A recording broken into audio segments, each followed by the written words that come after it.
सबसे पहले इच्छा होती है उस परम स्थान के दर्शन की जहां भगवान शिव ध्यान में स्थित है। कैलाश पर्वत उनका परम आसन। ये कोई साधारण पर्वत नहीं बल्कि भगवान शिव का साक्षात रूप है। इसके चरणों में है मानसरोवर, मीठे जल की पवित्रता, और राक्षस ताल, खारे जल की रहस्यपूर्ण गहराई। इतने पास फिर भी एक मीठा एक खारा, जैसे भगवान शिव के भीतर संतुलित दो स्वरूप। अब हम पहुंचते हैं उस तपोभूमि पर जहां भगवान शिव और माता पार्वती ने विवाह के बाद ध्यान लगाया। ये है आदि कैलाश, उत्तराखंड के ऊंचे हिमालय में स्थित, जहां आज भी उनकी ध्यान ऊर्जा का कंपन महसूस होता है। यही है गौरी कुंड और पार्वती सरोवर। ये पर्वत नहीं, शिव पार्वती की जीवित उपस्थिति का केंद्र है, इसलिए कहलाता है छोटा कैलाश। और पास ही स्थित है ओम पर्वत, जहां बर्फ पर स्वतः उभरा ओम दिखाई देता है, जैसे शिव का मौन मंत्र इस भूमि में गूंज रहा हो अनंत काल से।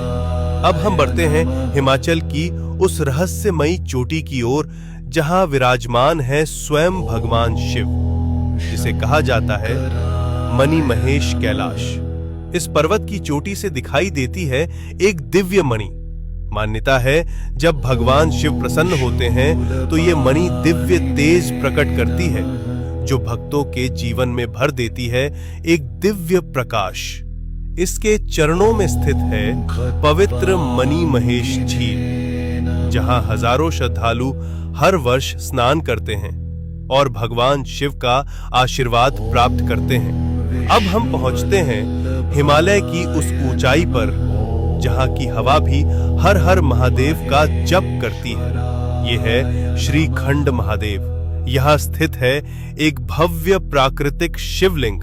यहाँ तक पहुंचने का मार्ग अत्यंत कठिन, लेकिन कहा जाता है जिसे स्वयं भगवान शिव बुलाते हैं वही इस दिव्य शिखर तक पहुंच पाता है। श्रीखंड महादेव केवल एक शिवलिंग नहीं, ये है भगवान शिव का हिमालयी सिंहासन। अब हम पहुंचते हैं भगवान शिव के एक और दिव्य धाम पर, हिमाचल की उस रहस्यमयी भूमि में किन्नौर कैलाश। यहाँ स्थित है सदियों पुराना एक विशाल शिवलिंग, जो अपने आप में अपार ऊर्जा समेटे हुए। और कहा जाता है यात्रा के दौरान कई भक्तों को ब्रह्म कमल के दर्शन भी हुए हैं। ओम नमः शिवाय।